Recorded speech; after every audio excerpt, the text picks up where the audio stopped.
They're missed opportunities. Yep. How much is every one of those opportunities worth?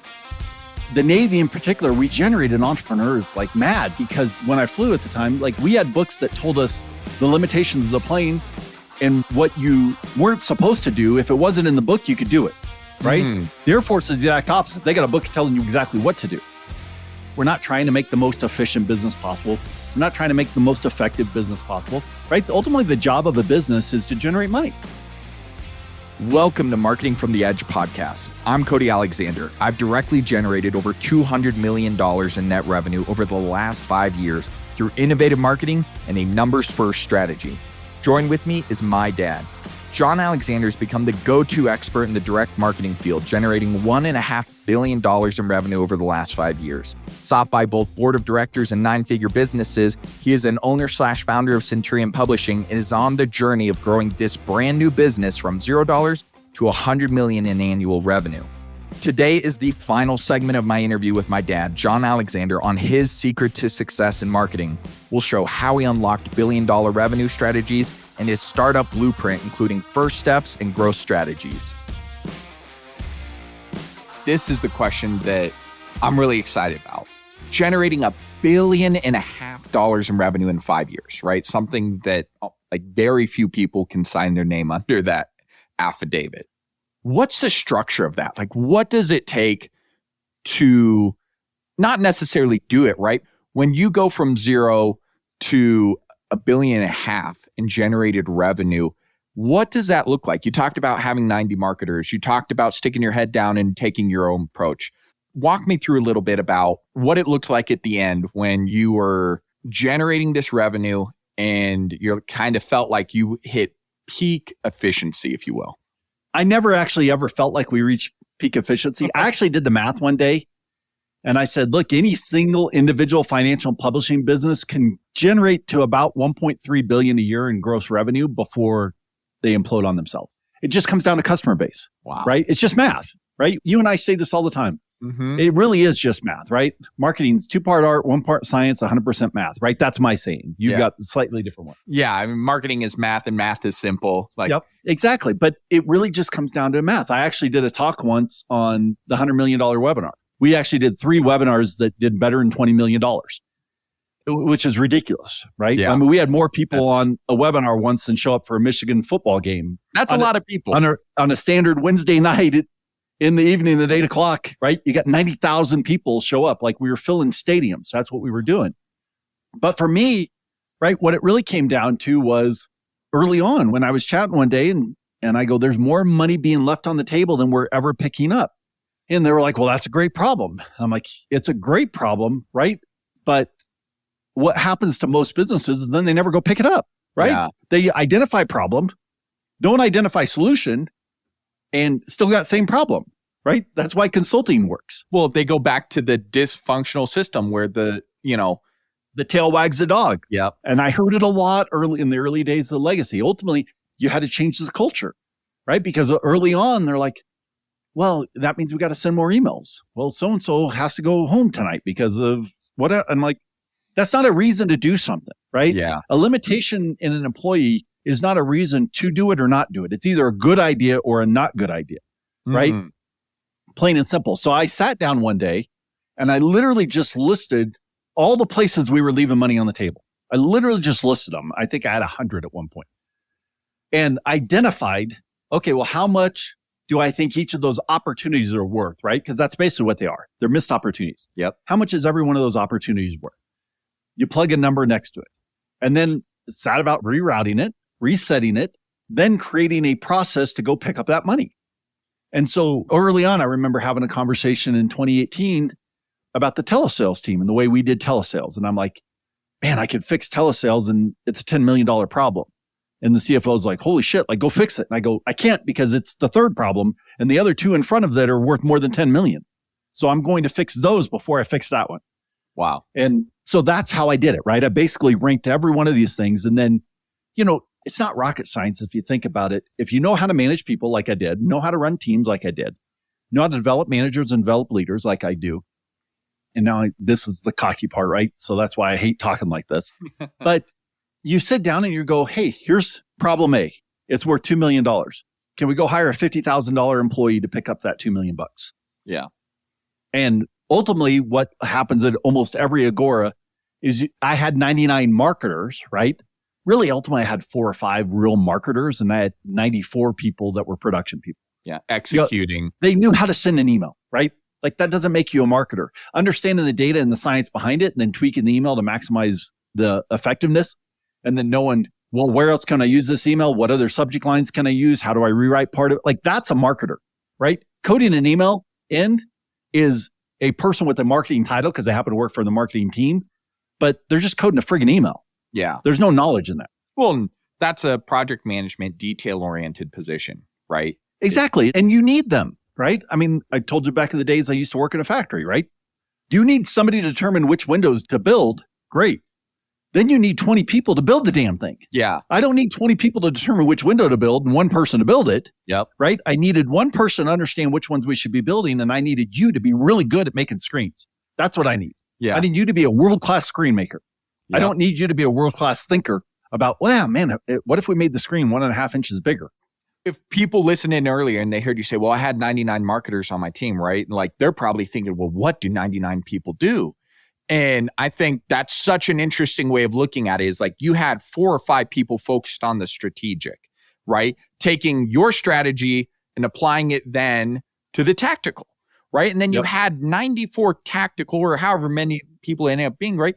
You had 90 tactical people going and accomplishing the mission. Exactly. And just like, you know, kind of taking it back to the military is like, you know, you need someone to come up with a game plan. Then you need 4 people to qualify what that game plan should actually look like in the instance of whatever their world looks like at that time. And then you need the people to go out there and get the mission done and have the flexibility to accomplish it in the real world. Exactly. You know, everybody talks about the military being about taking orders and all that stuff. And that's all true, right? In time of war, you need a guy not to question whether we should go left or right. You just need him to do whichever route you want him to do. But the Navy in particular, we generated entrepreneurs like mad because when I flew at the time, like we had books that told us the limitations of the plane and what you weren't supposed to do. If it wasn't in the book, you could do it, right? Mm-hmm. The Air Force is the exact opposite. They got a book telling you exactly what to do. Because of that, you end up with a bunch of free thinkers, right? Really what you want is you want to be able to say, hey, we need to take that hill and then have smart people that actually understand. You don't need the general explaining the path up the hill because he hadn't been up the hill in 10 friggin' years. Yeah. Right? You need the second lieutenant that understands, okay, well, here's where this is and here's where that is. And he talks to the intelligence. And they've got this and they have this resources. And I know I have this Hummer that doesn't have 2 tires. Yeah. So I'm limited. You know, they have all the context. Exactly. And that's why as you get into a bigger organization like that, I needed to create more marketers. In the beginning, all I needed to do was show up at the meeting every morning, tell everybody exactly what to do. Like, here's how we're going to monetize. Like, job A for you. Make sure 100,000 people see that landing page today. Here we go. Yeah. Right? But what we ultimately had to do is I end up having to create extra marketers, right? You end up having to build them. And, you know, we'll talk later on in this podcast about how you build employees and how you build marketers. You always kind of ask me like, hey, if you were doing something differently, what would you do now? Like one thing almost in every business, I'd go back and transmit your knowledge faster, right? That's how you're building marketers.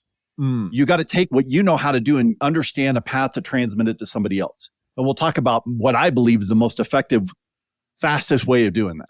Say you're back at the simple stage, right? Where you're not trying to go pick up all the extra money. You're trying to build, right? And you're back in like growth stage. What's more important? Great strategy or great execution? So the 3 core tenets of direct response marketing: list, offer, copy. And everybody argues which one's more effective, right? Because you talk to a copywriter and it's all about great copy. And the reality is you need great copy. Don't get me wrong, right? Well, if you could have your way, you have all 3 be exactly. great. You want all 3 to be great, right? Like Bill Belichick said, I can't have the highest paid player at every position, right? Yep. Some things are going to give up, right? You can have great copy and it might take 12 months for the guy to get it out the door. Well, shit, now I can run 1 promotion. What if I just had good copy and a great list and I could run 5 promotions, right? So ultimately, when it comes to strategy and tactical, a bad idea poorly executed is horrible, right? Yeah. A good idea, but not necessarily a great idea, executed at a high level is what you're after. Really what you want is a great idea executed effectively. You want an outstanding strategy with great tactics, right? Yeah. But ultimately, if you even have a mediocre strategy or a decent strategy, but you have great tactical advantage, right? You put the things in place, a great list and a great offer, good copy to a great list and a great offer will outpull a great copy to a shitty list and a shitty offer. And the list or the copy won't overcome a shitty offer. And a great offer won't overcome a shitty list. So when you look at all three of those things, you're kind of limiting. You're like, hey, do I want the greatest strategy ever? Well, the problem is that you're going to spend your entire career trying to come up with a great strategy. And the second you figure it out, the world's going to have changed. So why don't you come up with the greatest ability to execute on your strategy and even put in a mediocre strategy and then improve your strategy once you've got the execution? Let me ask this too. For me, I think this would be helpful if you're at home listening. Hopefully it'll be helpful for you. So I've got 5 ideas right now. Okay. Right. And I've got one person that's an outstanding executor. I've got, probably 3 people who are good, and I've got one person who's not very good. Right. And like, this is a hypothetical. Yep. So would you take one idea and execute it excellently, or would you take 5 ideas and execute them, across the spectrum, knowing that one of them's probably going to be done completely wrong and you'll have to come back and redo it? 3 of them are going to be done well enough and need to be tweaked, and one of them's going to turn out exactly how you want it done. Here's what I would do is I would take every one of those ideas that I have and give an idea, a realistic expectation of what I think that could turn into revenue wise, and see if 5 outpull 1. I mean, for me, it's just math, right? It's the ultimate job of a business is generate dollars. It's not 100% effective. It's not 100% efficiency, right? We're not trying to make the most efficient business possible. We're not trying to make the most effective business possible, right? Ultimately, the job of a business is to generate money. And so you sit down and you rank out, realistically, right? I'm an optimist by nature, so I always have to pull myself back a little bit, right? Pessimists are like, the sky's falling, right? We're going to make no money. Yeah. The reality is probably somewhere in between. But if you use your same thought pattern and you're like, I think this could generate this, this could generate this, this could generate this, this could generate this.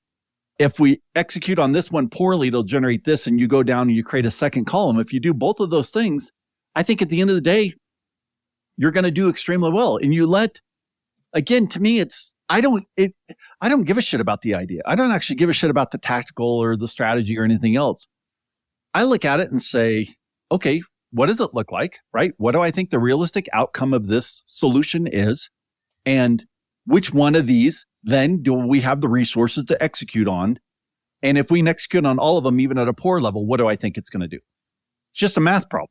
Got it. It's hard for people to do because you're emotionally attached to at least one of those things. I guarantee it, right? Right. And the other side of it that's also hard to do is because to understand your resources, right, as far as who's able to accomplish what, but ultimately not give a shit, right, either, right? So it's hard because you almost have to think of those resources almost like robotic resources, right? There's no emotion, right? There's no like, this person I'm going to have to work twice as hard with because of that. Like, I understand that, but ultimately to come up with what you think is the solution, then you take that and apply it and think about, okay, well, this is going to drain me because so-and-so is never going to be able to execute to this level. So now I need to discount what she's doing and whatever. Right, going back and taking the theory and applying it to reality. Exactly, right? Because what I just told you was entirely theory, right? Now you have to take that theory and apply it into your reality and then determine, do you want to execute it on it or not, right? Like I told you, we did 3 webinars that did more than 20 million bucks. Outstanding. You're like, well, shit, why don't you do this all the time? Well, because we could do a bunch of webinars that generated $3 to $7 million. And every one of those $20 million webinars took 6 to 10 times the resources that a $3 million webinar did. It's just a math problem. Right. You're like, okay, this webinar, and I use 3 to 7 on average, you make it 5, right?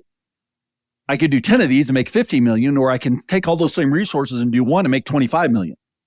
Yeah, 25 sounds great. It's a great story, right? Yeah. I mean, how many people have done $25 million on a webinar? Very few, right? Like, it's a vanity metric, right? Sounds awesome. But ultimately, which of those two maximizes revenue for the company? Doing the same thing over and over again and generating $5 million bucks. So I want to take you into practical application for the people at home today. Say you're close to my age, right? You're in your early 30s and you have to do it all over again, right? You maybe have some knowledge, but it's not like you have this wide berth of expertise and application. What would you spend your time on? What would you avoid at all costs? And if you could build a roadmap, what would it look like? Yeah, that's a great question. And those are extremely tough to answer, right? It's a really hard answer to go down because, the world's different now than when I first started, right? And you get versions of this where guys are like, hey, if you could just take your knowledge and you didn't have a list, like where would you start, right? I mean, to a degree, I have decided to help start a startup company from scratch and apply all the knowledge I have now into a startup and see what happens, right? I'm super excited about it because it's literally taking zero resources and turning it back into something after just selling $1.5 billion for somebody else. So let me talk about what I would spend my time on. Really, I'm going to spend my time on the vision part of it, right? On the part that ultimately generates money, right? I believe that as an entrepreneur, right? As a business owner, you never delegate the checkbook, right? That's why I never gave up the calendar, right? The calendar is basically our checkbook. That's how we made money. So I never gave that up. I'm like, I'm going to decide what we're promoting because I'd rather go down me deciding it than somebody else deciding it, right? So I guess that's one thing that, what would I do again? I definitely do that part. But the other thing that I would do faster, and I've done it faster every single time, is develop the people around us. Ultimately, the most exhausting thing in business is when you're the one that has to make every decision. When you're the one that people stick a straw into you and suck you dry, and then you go home exhausted, and then they show up the next day and they're like, hey, great, right? The problem with that is if you get hit by a bus, the world comes to an end, right? And the Navy, we used to talk about it. We were cross-trained in a bunch of different stuff because on a ship, the way a ship works, even though I never was on a ship, but the way a ship works is that you actually go through and you're cross-trained across the ship so that if a third of the crew goes down, has to get locked out or whatever, something happens, the ship can still function. Yeah. Right. That's basically how they've done it because shit's going to happen, right? No shit, right? Part of it's going to hit by a torpedo. You shut that part of the ship off. It still floats. You still got to be able to get home. Otherwise, everybody's screwed. Right. And I took the same approach. I'm like, well, what if you take me out of the mix? A business should not fail because the manager leaves. Like, that's the stupidest thing in the world. And I hear it all the time. They're like, oh, what would they do without me? Well, you're a shitty ass manager if it requires you in order to do it. It's such an asinine way to think. And people think that their value is in the fact that they're the ones. Without them, the thing's going to fail. I'm like, that's the stupidest thing in the world, right? They value their replaceability. Yeah. They're like, well, I'm the only one that knows how to do that. Well, that's the stupidest thing too, right? Yeah. Because I guarantee you a few things in this earth. One of them is you aren't going to be here at some point in time, right? Yep. But is develop those around you, right? To get them up to speed so that they can make good, intelligent decisions with your bumpers on, right? With your guidelines in place. Like, hey, we need to take the hill. Oh, but by the way, you can't carpet bomb the damn thing, right? Yeah. Like, you can't give it to somebody else, right? You need to do it. We're going to send these emails out. Hey, make sure that we abide by the suppression list and those going on and look at this. And there's a reason why I didn't focus on all this shit. I didn't see every email that went out the door, right? Did emails go out the door that I didn't want to go out the door? Absolutely. Yeah. The alternative was I look at every email that goes out the door and I don't get to do anything else because I'm spending all my time staring at friggin' emails or QAing them or doing other stupid shit that business owners do. Right? Develop the people around you so that they can make those choices and decisions within your guidelines and continue. Don't abdicate, delegate, right? Abdicate is basically, hey, it's yours. Then they forget about it and wander off. Yeah. And then they yell at you 2 months later when you're doing it differently than they'd want. Well, yeah, no shit. You're doing it different. You're you. Yeah. So well, you gave them no context. Yeah. No resources. Delegate, right? We used to do daily meetings, so that the team, right? Front end team, acquisition, monetization, whatever, would do a daily meeting. How did we do yesterday? What are we doing today? What else do you need to know in order to do your job better? And you build experience that way. When you build experience, most people go to work and they're no better off this year than they were last year. They've got 1 day's worth of experience, 365 days over, right? Why not allow them to get 1 or 2% better every day? And all of a sudden, you get 2% better every day, 212 work days in a year, right? You're 4 times better at the end of the year than you were today. Just getting slightly better every day. Showing up, deciding to learn. I mean, I can't cover everything in one podcast episode like this one, but, we'll get to my philosophy on hiring, right? Who I hire and why I go through that, right? We'll hear about your philosophy on hiring. Yeah. And the best route to go about building the team, if that's what you want to do, right? Best route to doing a bunch of things. So, back to your previous question on strategy and tactical is that if I'm going to start a new company, I'm going to start with the best marketers that I can find, not the best copywriters I can find, not the best production people I can find, the best marketers that I can find that can execute and wear a bunch of hats in the beginning. Yeah. Cross-train them. Cross-train, right? Because I identify as a marketer, right? I think marketing should lead your company. That's the way it should work, right? Yeah, you should have outstanding customer service. You should have outstanding fulfillment, right? You should sell a product you believe in. But if the marketing's not driving it, if you're not driving that thing, then... Well, it goes back to what Bill Belichick said, right? Like if you could have the highest paid player in every position, you would. But chances are you can't. So I need a quarterback. I need a defensive tackle. I need a left tackle. I need a wide receiver. I need a safety. Like you pick and choose who you're going to go after. Yeah. That's going to have the greatest and biggest impact on the company. I think outstanding marketers are going to have a greater impact because you can find copy, right? You can find great fulfillment.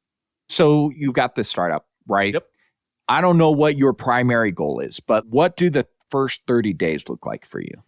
So in any startup, in essence, you have to acquire and then you got to monetize, right? Yep. You have to make money, right? Business is about money. We're not in the nonprofit. Even nonprofits, holy shit, the word profit is in there, right? Yeah. Because they have to make money. They just happen to give it all away. But ask any nonprofit, can you guys do what you do without people showing up with cash? No, they can't, right? Yeah, no shit, right? Yeah. So you have to build a path to getting cash. And that's what you sit down and do. You work from the end backwards. You're like, okay, how do we get to the first 100,000? In our case, I want to try to build to a $50 to $80 million company in 3 years or less, right? That's my goal. We're kind of track this along on this podcast. So if you're in the early stages, if you're not, you can listen to a bunch of other episodes and see how we're doing. But this will be one of those themes that we interweave in throughout our time doing this. But in order to get to 80 million, you got to get to 8 million. In order to get to 8 million, you got to get to 80,000. And so you have to build those plans. Where are the customers going to come from? How are we going to acquire? Obviously, how much money are we going to spend to do it? What's the expense going to be in order to acquire those guys? And then you have to acquire those that you can monetize. Okay, well, what are we going to do? There's 1,000 ways to monetize. You could send mail to people, right? We could jump on a phone guys. Have them cold call into them, right? We could text them and have them go to a link, right? You could do beta offers. You could do non-beta. There's 1,000 decisions that have to get made. But primarily, right, our model and our avenue is webinars and VSLs, right? That's what I like to do in order to monetize. That's primarily what I do. I still do direct mail, still do texting, still do all kinds of other shit, it right? It be the first thing. But for me, I'm like, all roads lead to a webinar, right? And so you work it backwards from there. Like, okay, we got to acquire customers. In acquiring customers, then I got to communicate with them. Ultimately, then I got to get them to understand that this is a webinar they should attend, right? In order to get them to attend, I got to get them to sign up. Once I get them to sign up, then I got to market to them in order to actually get them to show up. And we know what all those metrics are supposed to be across an industry like ours and what historically I've done. And what I'll do is I'll look at all the metrics as we acquire these customers and we start doing a webinar. Okay, what does all the math look like? Okay, is that adequate or not adequate? Is that what we should expect or not expect? Okay, well, now you do a second event. All right, look at the math, right? You do a third event. Once you've done 3 of something, now you can start to make some determinations and decisions on it. So for us, typically it'll be a webinar every other month, maybe once a quarter, right? A couple of VSLs mixed in there along the way, video sales letters. And we'll likely take 4 to 6 months before you really kind of understand the math of this particular business. And then once you understand the math of the business, now you just pour gasoline on it. With this startup, what should people be excited about hearing next from you on it? What's the next exciting thing people should look forward to? To me, actually, the next exciting thing is going back to the legacy days. Like one of the things on legacy is you came over and you started the special projects team and took it from 0 to $66 million a year, right? Yeah. Like there's many financial publishing businesses don't make 66 million, right? Yeah. Let alone in your case, doing it there. So for me, what's exciting is the next episode is I get to talk to you about all that, right? And what you've been up to recently and going on. So that to me is the most exciting part next. And then from there, we'll talk about business building. Maybe I'll even grab a couple of the guys that are going to help me build this thing and we'll throw them on here and chat for a little bit, right? We'll talk about the math and kind of, like I said, that story will get interwoven between all of our different ideas. For me, business is about math. It really is. And I'm excited to learn the math of this company and understand what it's all about, right? And I'm excited to share like how you can figure out the math in your company, right? There should be something that excites you. For me, it's learning, right? Like every company I ever left, it's because the opportunity to learn was no longer there. Right. Right. Or the opportunity was greater somewhere else. Yeah. Or greater somewhere else. Exactly. But most of the time it's when you make plenty of money in your lifetime, eventually you get to where there's a different reason to do it. Right. And everybody's like, oh, I want to give back. Yeah. And that's great. Right. We all give back in different ways. For me, it's about just learning something new. Right. Like right now I do a lot of ranching in my spare time, and it's because it's new. Like I love going out and figuring out the cattle and figuring out the sheep. It is fun. All this stuff. It is a blast. Right. And it's the math problem, right? Like, hey, we live in Montana. You got to buy hay. Well, how many bales of hay do I need? How much do they eat? Ultimately, everything to me just comes down to it's just a mathematical problem, and you create a solution for it.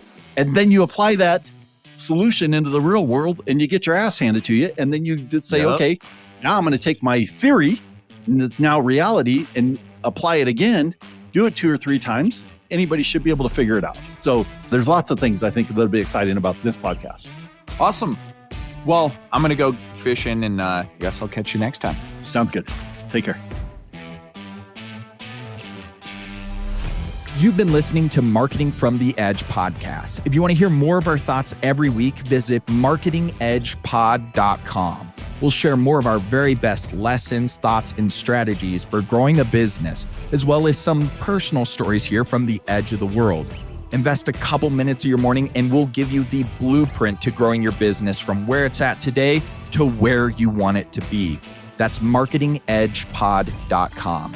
If you want to reach out to us directly, feel free to email Cody, C-O-D-Y, at marketingedgepod.com, and you might even get a surprise bonus. Next week, we're going to talk about how to build an outstanding marketing team. We share how to onboard a team from the ground up, as well as how to shift an existing team into a winning structure. You'll hear what we look for, how we find both entry-level talent and executive or senior-level marketers, how to build them up, and when to know when it's time to move on.